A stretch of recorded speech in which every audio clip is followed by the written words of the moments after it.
भगवान व्यासदेव जी को आया देखकर पांडव उठकर खड़े हुए, उनकी अगवानी की, यथायोग्य पूजन किया। वक्ताओं में श्रेष्ठ भगवान व्यासदेव जी बोले, युधिष्ठिर मुझे कुछ आदेश हुआ है भगवान का, इसलिए मैं शीघ्रता पूर्वक यहां आया हूं। भीष्म, द्रोण, कृपाचार्य, कर्ण, अश्वत्थामा, धृतराष्ट्र पुत्र दुर्योधन, दुशासन, इन्होंने जो तुम्हें दुख दिया है, तुम्हारे मन में एक भय समा गया है, उसको दूर करने के लिए मुझे भेजा गया है। धैर्यपूर्वक सुनो और प्रयत्नपूर्वक उपाय करो। प्रवचन कुशल पराशर नंदन भगवान व्यासदेव जी युधिष्ठिर को एकांत में ले गए और कहा कि मेरे पास एक गुप्त विद्या है, प्रति स्मृति। ये ऐसी है कि इसका जिसके हृदय में कान के द्वारा पहुंच जाती है वो किसी को भी देख सकता है, किसी भी लोक को, किसी भी देवता को, किसी को भी। तुम्हारा कल्याण हो। भगवान श्री कृष्ण तुम्हें बहुत प्यार करते हैं, इसलिए तुम्हें कोई पराजित नहीं कर सकता। मेरी दी हुई इस प्रतिस्मृति नामक विद्या को ग्रहण करो। उच्चारण नहीं किया, सभा से लेकर एकांत में उनको उपदेश किया उस विद्या का। ये मूर्तिमान सिद्धावस्था है, इसके लिए साधन नहीं करना पड़ता। ये जो उपदेश करते तत्काल तुम उसके योग्य हो जाओगे। उसका उपदेश एकांत में किया, यहां कहीं लिखा नहीं। मेरे समान हो जाओगे, जहां जाना चाहोगे वहां पहुंच जाओगे, जिसे देखना चाहोगे देख लोगे। ये बड़ी गुप्त विद्या है और भगवान के आदेश से मैं तुम्हें दे रहा हूं, जिसे तुम एकांत में अर्जुन को उपदेश करना। और अर्जुन दिव्यास्त्र प्राप्त करने के लिए महादेव, देवराज इंद्र, लोकपाल वरुण, कुबेर, धर्मराज, इनके दिव्य अस्त्रों को प्राप्त करेंगे। ये विद्या के कारण ही वो देख पाएंगे इनको। और जब ये अर्जुन प्राप्त कर लेंगे तो महातेजस्वी हो जाएंगे, अजेय हो जाएंगे, कोई इनको परास्त नहीं कर सकता। इंद्र, रुद्र, अन्य लोकपाल इन्हें अपने दिव्यास्त्र प्रदान करेंगे। अब तुम इस वन में मत टिको, यहां से आगे बढ़ो, क्योंकि यहां बहुत से सिद्ध महापुरुष रहते हैं। तुम्हारे रहने से आना जाना लगा है, उनको विक्षेप हो सकता है। महात्माओं का विक्षेप पड़ने से निश्चित हानि ही होती है। भगवान व्यासदेव जी ने कहा तुम्हारा यहां रहना ठीक नहीं है, क्योंकि तुम यहां रह रहे हो, लोगों का आवागमन हो रहा है, जो सिद्ध महापुरुष है उनको विक्षेप पड़ रहा है। और ऋषियों के भजन में विक्षेप पड़ना विघ्न होना है। तुम्हारे शुभ का, तुम्हारे पुण्यों का, पवित्रता का नाश होना है। इसलिए युधिष्ठिर तुम इस तपोवन से बाहर निकलो, किसी और वन में जाओ, बहुत हो गया इस वन में रहना।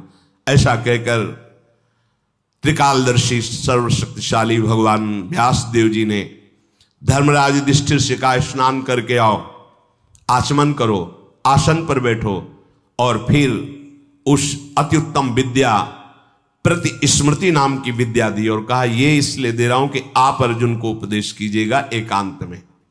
और अंतर्धान हो गए। मेधावी संयतचित्त युधिष्ठिर ने उस विद्या को मन में धारण करके निरंतर स्मरण किया। समय प्रतिपल उसी विद्या की स्मृति में व्यास जी की आज्ञा से उस वन को प्रणाम करके, वहां के ऋषियों को प्रणाम करके, उनसे आज्ञा लेकर युधिष्ठिर जी ने कहा अगर हमसे कभी कोई भूल चूक हो गई, त्रुटि हो गई हो, आप लोगों के भजन में कोई विक्षेप लगा हो तो मुझे क्षमा कीजिए। सब ब्रह्म ऋषियों ने कहा आपके द्वारा कभी विक्षेप हो सकता है, आप जहां भी जाएं सुखी रहें और विजयी हों।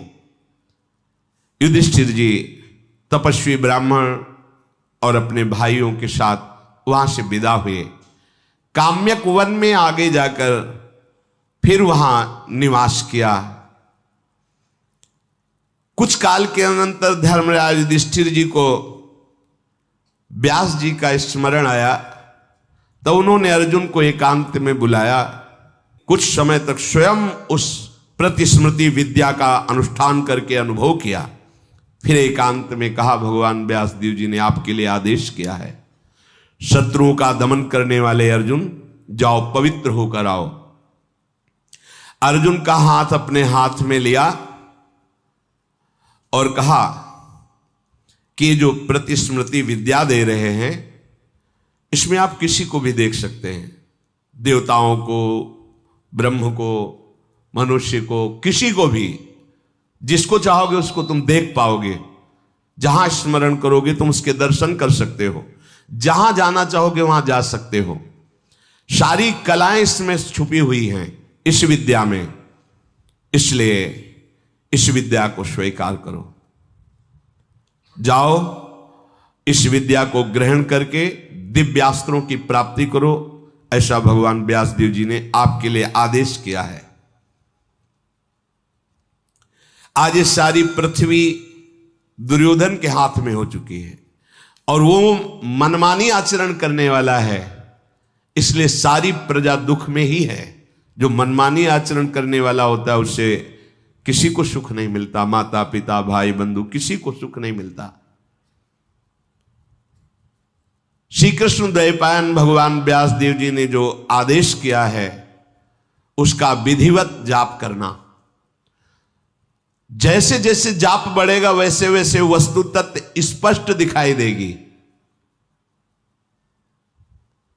ऐसे ही ये मंत्र हैं, जैसे जैसे आप तो वैसे ही सामने प्रिया प्रीतम की झांकी आने लगेगी, वैसे ही भावना में ये जितने पद चतुरासी जी के साक्षात कार होता है इन पदों का, एक एक पंक्ति एक एक लीला सामने।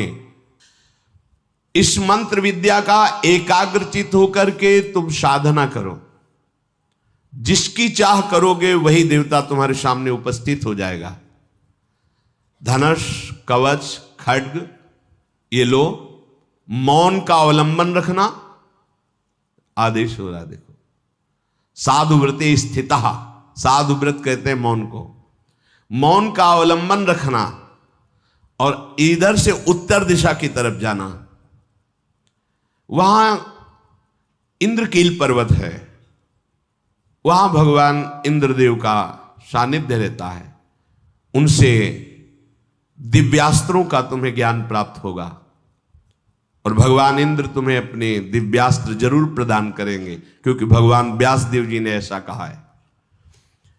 और दिव्यास्त्र जब तुम्हें मिले तो जो देवता दे उसकी जैसी आज्ञा हो उसी के अनुसार प्रयोग करने का, जो प्रयोग करना, उसको अंतर ध्यान करा देना, शांत करना, ये पद्धति एकाग्रता पूर्वक सीखना। ऐसा कहकर धर्मराज युधिष्ठिर जी ने मन वाणी से संयम रखने वाले अर्जुन को प्रतिस्मृति विद्या का दान किया। अर्जुन ने परम गुरु स्वरूप अपने भाई को प्रणाम किया और कहा, वैसे ही मैं आपके अधीन हूं, पर इस विद्या के कारण आप हमारे परम गुरु स्वरूप, मैं सदैव आपकी आज्ञा में रहूंगा।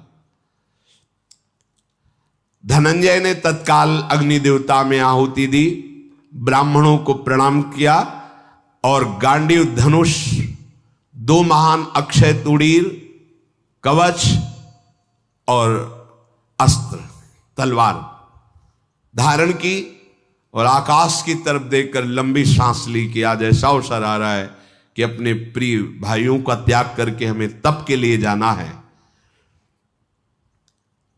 कुंती नंदन अर्जुन को इस तरह जाते देखकर सिद्ध ब्रह्म ऋषि और अदृश्य संतों ने आशीर्वाद दिया, हे कुंती कुमार, तुम सत्य और धर्म पर चलने वाले हो, तुम जो जो इच्छा करोगे तुम्हें वो सब प्राप्त हो, ऐसा मैं आशीष देता हूं। आशीर्वाद मांगा नहीं जाता, जब धर्म से चलोगे तो सब संतों की कृपा आपका वरण कर लेगी।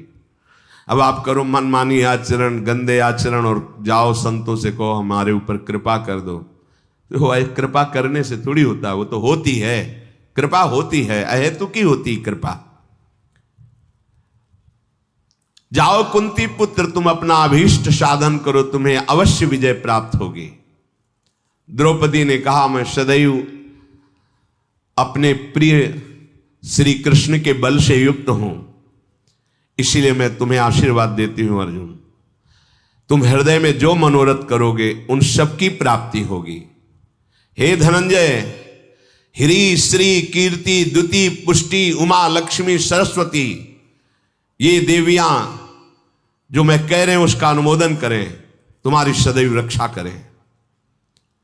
तुम सदैव बड़े भाई का आदर करने वाले हो, धर्म से चलने वाले हो, इसलिए मैं प्रार्थना करती हूं कि वसु रुद्र आदित्य मरुद्गण विश्वदेव साध्य देवता ये सब तुम्हारी रक्षा करें, तुम्हारे तप में कोई विघ्न उपस्थित ना हो। ऐसा द्रौपदी जी ने आशीर्वाद दिया। किसके बल से? श्री कृष्ण बल से। पांडुनंदन महाबाहु अर्जुन धौम्याचार्य को दाहिने करते हुए जब कभी चले, अगर गुरुजन या प्रभु का सिंहासन विराजमान तो उसे दाहिने करके निकले और प्रणाम करके यात्रा प्रारंभ की।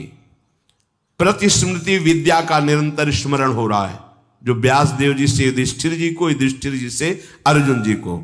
आप चलते हैं तो आपके अंदर मंत्र निरंतर चलना चाहिए।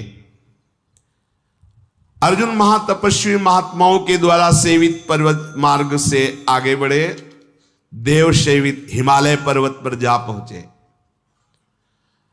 उस स्मृति प्रतिस्मृति विद्या के प्रभाव से वायु के वेग के समान अर्जुन चल रहे हैं, जैसे वायु प्रवाहित होती है। एक दिन में ही हिमालय पर्वत पर पहुंच गए। हिमालय पर्वत से गंधमादन पर्वत को लांग करके ऐसे दुर्गम स्थानों को पार किया जहां अगर मंत्र न लिए होते तो वहां चल ही नहीं सकते थे। इंद्रकील पर्वत पर पहुंचे, सो एक आवाज सुनाई दी, तिष्ठ तिष्ठ, वहीं रुक जा, आगे मत आना। तत्काल अर्जुन रुक गए और देखने लगे आवाज कहां से आई। तो देखा एक वृक्ष के मूल भाग में एक वृद्ध महात्मा बैठे, उन्होंने रोक दिया, आगे नहीं। और बहुत ही ब्रह्म तेज प्रकाशित हो रहा है, सिर पर बड़ी हुई जटाएं हैं, कृष शरीर है। अर्जुन ने प्रणाम किया, तुम कौन हो? यहां धनुष बाण और कवच तलवार धारण करके क्यों आए हो? यहां कोई भी शत्रु नहीं रहता, यहां तो सब सिद्ध महापुरुष रहते हैं। इन अस्त्र शस्त्रों की कोई आवश्यकता नहीं, यहां तो शांत ब्रह्म ऋषियों का स्थान है, आगे मत जाओ। अरे ये युद्ध भूमि थोड़ी है जो तुम वीर बन करके यहां आ रहे हो। फेंक दो ये धनुष, तरकस फेंक दो। अब तुम उत्तम गति को प्राप्त हो गए हो, जाओ जिस लोक को चाहोगे उस लोक का सुख भोगो। अर्जुन ने कहा कि नहीं ब्रह्मर्षि, यह साधारण धनुष नहीं, गांडीव धनुष है। यह साधारण तरकस नहीं, अक्षय तरकस है। और मैं किसी लोक सुख के लिए नहीं आया हूं, दिव्यास्त्र सीखने के लिए आया हूं। आपके बार बार कहने पर भी मैं ये वीर वेश या गांडीव धनुष त्याग नहीं सकता। तो हंसते हुए कहा, अच्छा तुम्हें किसी लोक के सुख की आवश्यकता नहीं? नहीं तो भला हो तुम्हारा, मैं कोई ब्रह्म ऋषि नहीं हूं, मैं देवराज इंद्र हूं। प्रकट हो गए। मैं देखना चाहता था कि किसी लोगों की सुख की आकांक्षा तो नहीं तुम्हारे अंदर। अर्जुन शास्त्र नेत्रधारी भगवान इंद्र को देखकर प्रणाम किया और कहा, प्रभु मैं आपके लिए ही तो आ रहा हूं, आपसे संपूर्ण दिव्यास्त्रों का ज्ञान प्राप्त करना चाहता हूं। मेरा मनोरथ पूर्ण हुआ, आप मिल गए। देवराज इंद्र ने कहा, नहीं नहीं, जब तक देवाधिदेव भगवान शंकर का तुम साक्षात्कार नहीं कर लेते तब तक मैं तुम्हें दिव्यास्त्र नहीं दे सकता। भगवान देव देवेश्वर जे भी प्रसन्न होंगे तुम्हारे लिए कुछ अदेय नहीं रह जाएगा, हम सब कुछ दे देंगे जो चाहोगे।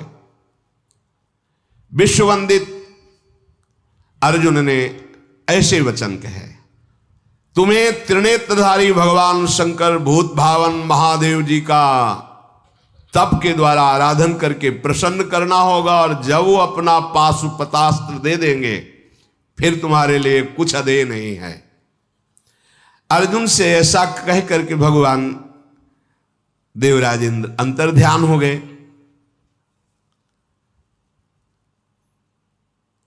अब भगवान शंकर की आराधना के लिए उन्होंने मन में विचार किया कि देवाधिदेव कैसे प्रसन्न हो सकते हैं।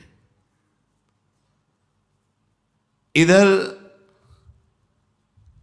धृतराष्ट्र को गुप्तचरों से सूचना मिली कि भगवान व्यासदेव जी ने कोई अद्भुत विद्या दे दी है, उसके बल से दिव्य स्थान में अर्जुन गए हैं और दिव्यास्त्र प्राप्त करेंगे। जटाजूटधारी भगवान शंकर को प्रसन्न करने की चेष्टा में अर्जुन लगे हैं। अगर उनको सब अस्त्र प्राप्त हो गए तो लोकपालों की भी ताकत नहीं कि उन पर विजय प्राप्त कर सके। धृतराष्ट्र जी का हृदय कांप गया, बहुत दुखी हुए और उन्होंने कहा कि हाँ, हमें सामने ही मैत्री जी ने शाप दिया था इस दुर्योधन को। हमें लगता है 13वां वर्ष आने के पहले ही सर्वनाश हमारे परिवार का हो जाएगा। वो द्रौपदी के अपमान को नहीं सह सकते पांडवजन। ये कर्ण भी ऐसी कठोर बातें कह दी है, पांडव इसे भी क्षमा नहीं करेंगे।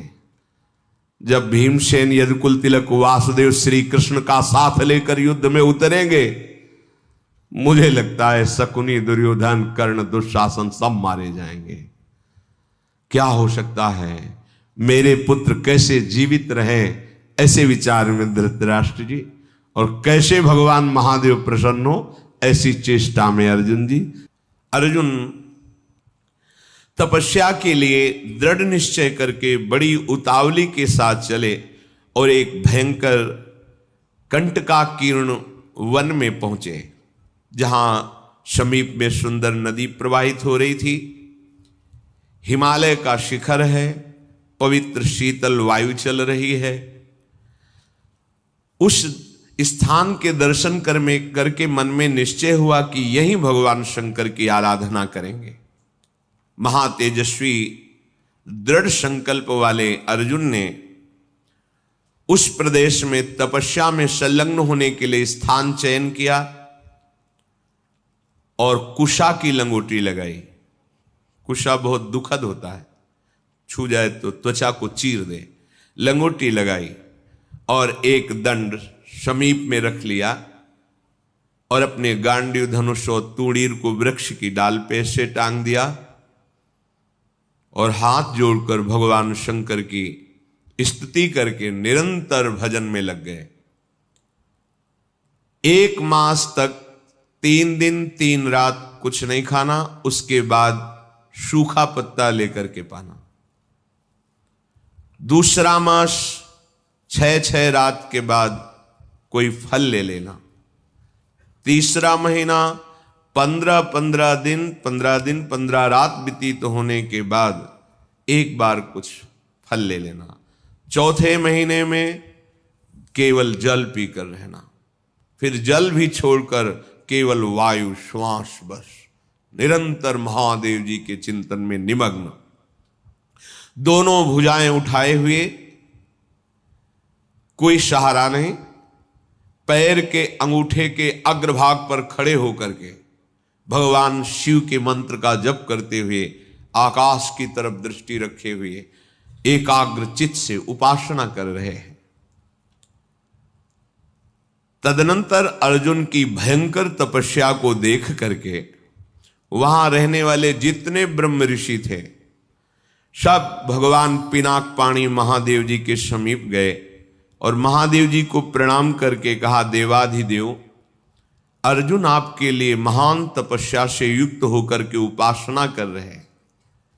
हिमालय के पृष्ठभाग में स्थित होकर ऐसी उग्र तपस्या कर रहे हैं कि यदि आपने उनको सांत्वना न दी जो वो चाहते हैं तो दिशाओं में आग पैदा हो जाएगी उनके तप से। हे देव देवेश्वर, हम लोग कुछ समझ नहीं पा रहे हैं कि उनको कैसे शांत करें। वे अपनी तपस्या का संताप प्रकट कर रहे हैं। हम महर्षि जन चिंतित हैं कि यदि वो ऐसी तपस्या में रहे तो आग पैदा हो जाएगी। जैसे ध्रुव जी ने अपनी प्राणवायु बंद कर ली तो त्रिभुवन की प्राणवायु बंद हो गई, तत्काल भगवान को आना पड़ा। पवित्र चित्त वाले इन महर्षियों की जो सदा सबको सुख देने में तत्पर रहते हैं, उनकी बात सुनकर भगवान देवाधिदेव महादेव ने कहा, महर्षियों मुझे पता है, तुम विषाद मत करो। अर्जुन की तपस्या किसी को कष्ट देने के लिए नहीं है। अर्जुन के मन में जो संकल्प है वो मैं जान रहा हूं। वो किसी लोकांतर के भोग की इच्छा से तपस्या नहीं कर रहे हैं। उन्हें जो पाना है वो मैं प्रदान करूंगा। तुम सब शांत चित्त होकर अपने अपने भजन में लगो जाकर। भगवान शंकर का ये वचन सुनकर जितने ब्रह्मर्षि आए हुए थे सब प्रणाम करके अपनी अपनी कुटिया को गए। उन महात्माओं के चले जाने के बाद सर्व पापहारी पिनाक पाणी देवाधिदेव भगवान शंकर किरात वेश धारण किया। दिव्य कांति धनुष बाण धारण किए हुए, मृग चर्म धारण किए हुए, और भगवती उमा भी उसी भेष में साथ में, और साथ में उमा के साथ बहुत सी देवियां और महादेव जी के साथ उनके गण, पर सब किरात वेश में। जे ही भगवान शिव इस वेश में वन में प्रवेश किए तो सारा वन शांत हो गया। खग मृग पशु पंछी वायु जल सबका कोलाहल शांत हो गया, आवाज बंद। एक घुरघुराहट सुनाई दी उस अर्जुन को। तो आकाश दृष्टि करके मंत्र जप कर रहे थे, दृष्टि घुमाई तो देखा एक विशाल सुअर उनको मारने के लिए तीव्र गति से आ रहा है। तत्काल अर्जुन ने अपने गांडीव धनुष को उठाया और प्रत्यंचा चढ़ाकर टंकार की, जिसकी ध्वनि उस शांत वन में गूंज गई। अर्जुन ने कहा, ऐ शुकर, मैं तपस्या में लगा हूं, किसी को कष्ट नहीं दे रहा हूं, फिर भी मुझे मारना पड़ेगा, क्योंकि तो बिना अपराध के मुझे मारने के लिए आ रहा है।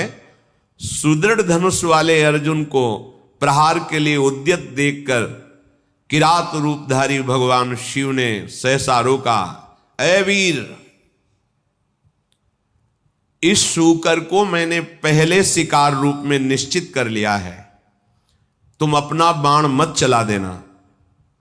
परंतु अर्जुन ने किरात के वचन की अवहेलना करके तत्काल भयंकर बाण के द्वारा उस शूकर को बेध दिया। जैसे अर्जुन का बाण वैसे ही किरात वेशधारी भगवान शिव का बाण भी उसी जगह लगा। दोनों के छोड़े हुए बाण से सुवर्ण रूप त्याग करके मूक दानों विशाल पर्वत की तरह वो अपने असली स्वरूप में आकर प्राण त्याग कर गिर पड़ा। उसे अर्जुन को मारने के लिए भेजा गया था। जैसे बिजली की गड़गड़ाहट होती है, ऐसे आवाज करते हुए असुर अपने प्राणों को त्याग दिया। शत्रुनाशक अर्जुन उस तेजस्वी की रात को देखा जो कुछ दिव्य स्त्रियों से घिरे हुए थे। अर्जुन ने कहा, तुम कौन हो और यहां स्त्रियों के साथ क्यों घूम रहे हो? क्या आपको मालूम नहीं कि भयावह वन है? और क्या तुम्हें वन के सिद्धांत का भी ज्ञान नहीं है? जब मैंने लक्ष्य संधान कर दिया तो तुमने बाण क्यों मारा? ये मेरे पास आया था, मेरे को मारने के लिए आया था, मैंने इस पर बाण संधान किया, तो तुम मेरी वीरता का तिरस्कार करके इस पर बाण संधान क्यों किया? इसका उत्तर दो, नहीं तो मैं तुम्हें जीवित नहीं छोड़ूंगा। अर्जुन ने ऐसा किरात से कहा। यह मृगया का धर्म नहीं है जैसा आपने किया है। तुम पर्वत निवासी हो, उत्तर दो, नहीं तुम्हें जीवन से वंचित कर देता हूं अभी। अर्जुन के इस प्रकार कहने पर किरात भगवान जोर जोर से हंसने लगे और कहा, बहुत वीरतापूर्व तुम वाणी भी बोलते हो और वीर भी हो। पर मुझे वन में इसलिए कोई भय नहीं लगता कि यही मेरा घर है। वनवासी हूं, किरात हूं, किंतु जब मैंने कह दिया था कि तुम बाण मत चलाना, ये मेरा लक्ष्य है, तो तुम्हारा साहस कैसे इतना हो गया कि मुझ वनवासी की आज्ञा का उल्लंघन करके तुमने बाण संधान कर दिया। तुमने दुष्कर कर्म किया, ये मुझे पसंद नहीं आया।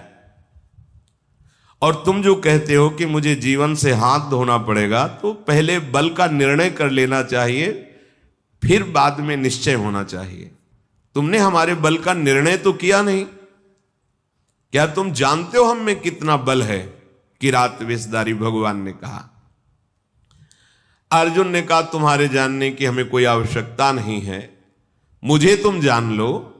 मेरा नाम अर्जुन है, मैं गांडीव धनुष को धारण करता हूं, और जब गांडीव मेरे हाथ में हो तो त्रिभुवन में कोई ऐसा नहीं जो मुझे परास्त कर सके।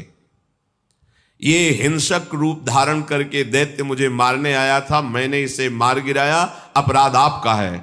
आपने मेरे लक्ष्य पर बाण क्यों मारा? किरात वेशधारी भगवान बोले, मैंने पहले रोका था और बाण संधान करके मैंने मारा है, और तुम मेरे सामने वीरता की बात करो, इसलिए लगता है कि मुझे तुम्हें दंड देना पड़ेगा। अर्जुन ने कहा, ऐसा कौन है त्रिभुवन में जो मुझे दंड दे? हमें लगता है कि तुम्हें प्राणों से कोई प्यार नहीं है, तुम्हें प्राणों से हाथ धोना पड़ेगा। भगवान ने कहा, तुम्हें बल का घमंड है क्या? तुम दूसरों को निर्बल समझते हो क्या? हमें लगता है तुम्हें शक्ति का और बल का गर्व है। तो धैर्यपूर्वक हमारे सामने तुम अपना बल प्रदर्शन करो, मैं खड़ा हूं। पर जब मैं बाण छोड़ूंगा तो तुम खड़े नहीं रहोगे। किरात की ये बात सुनकर अर्जुन को बड़ा क्रोध है कि एक वनवासी किरात हमको ललकार रहा है। तत्काल भगवान शिव का ध्यान करके बाणों का संधान प्रारंभ किया। जितने भी बाण जा रहे हैं उस कोई घाव नहीं पैदा करे, सब लीन होते जा रहे हैं। और बार बार किरात कह रहे, और संधान कर। अर्जुन को समझ में नहीं आ रहा कि आज तक तो ऐसा नहीं हुआ। बाण गया, अक्षय तूणीर है, बाण गया, लक्ष्य वेदा है, तूणीर पे आ गया है। ये तो लीलता जा रहा है। बाण जहां जा वो अंतर्ध्यान उन्हीं के शरीर में होता जा रहा है। अर्जुन ने बाणों की वर्षा, झड़ी लगा दी। भगवान जो किरात वेश में कोई चेष्टा नहीं कर रहे, जहां बाण जाता है वहीं समा जाता है, अंतर्धान हो जाता है। 48 मिनट तक बाणों की झड़ी लगाते रहे, कोई खरोच भी नहीं और एक भी बाण वापस नहीं हुआ।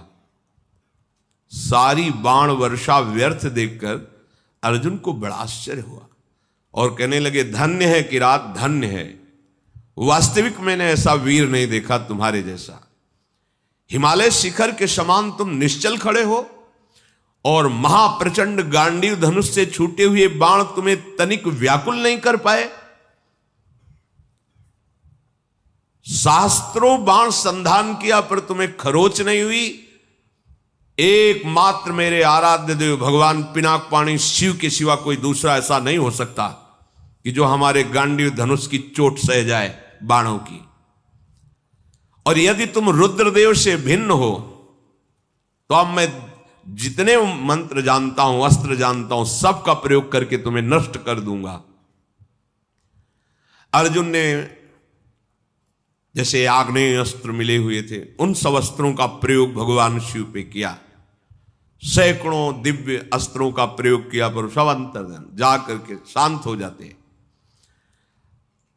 भगवान किरात वेशधारी हंसते हुए बोले, और करो, और बाणों का संधान करो।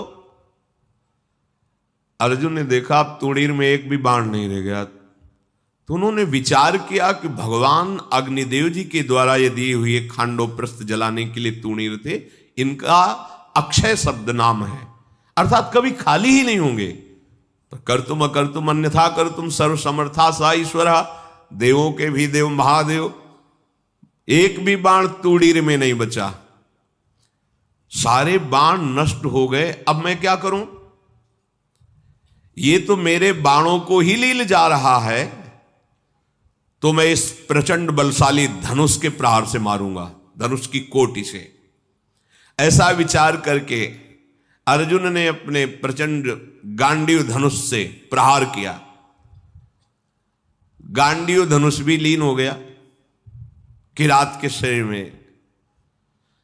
कूद पड़े अर्जुन और अपने घूंसे से प्रहार किया। भगवान शिव शांत खड़े हैं। एक तलवार थी अर्जुन के पास जो पर्वतों को भी काट सकती थी। भगवान शिव पे मारा तो कुंठित होकर गिर गई, कहीं खरोच भी नहीं। बड़ा कि आखिरकार अब कैसे इन पर विजय प्राप्त करें। किरात रूपधारी जो भगवान थे, भगवान ने कहा, भी वृक्ष है, शिला है, इनसे प्रहार करो। कुंती कुमार अपने बल से पर्वत की शिलाएं उठाकर प्रहार करते हैं, कोई फर्क नहीं। अब भगवान शिव ने कहा, हो गया, अब हम प्रहार करते हैं, तुम सहो। दौड़ करके किरात ने अर्जुन को अपनी भुजाओं में फंसाया और मुष्टि प्रहार किया। बड़ा भयंकर शब्द हुआ, अर्जुन का अंग अंग टूटने लगा भगवान शिव के घूंसे के प्रहार से, मानो उनकी भुजाओं में मूर्छित हो रहे हैं। देवादिदेव महादेव जी के अंगों से फिर भी प्रयास करके वो लड़ रहे हैं। एक एक अंग उनका टूट रहा है। वो मन में विचार करे, आज तक ऐसा वीर हमने नहीं देखा जो मुझे थकित कर दे। युद्ध में अर्जुन कभी श्रम को प्राप्त नहीं होते कि अब मैं थक गया हूं, ऐसा कभी नहीं। भगवान शंकर भुजाओं से भली भांत, कितना सौभाग्य है, नियंत्रित किए हुए हैं। और अर्जुन को जहां मूर्छा छूटती तब फिर एक घूंसा जमाते हैं, फिर वो उंगली की भुजाओं में। 2 घड़ी तक अर्जुन पिटते रहे। फिर उनका, देखो मुझे थोड़ा समय दे दो, अगर तुम युद्ध के नियमों को जानते हो तो मैं कह रहा हूं थोड़ा समय दे दो, फिर मैं तुमसे युद्ध करूंगा।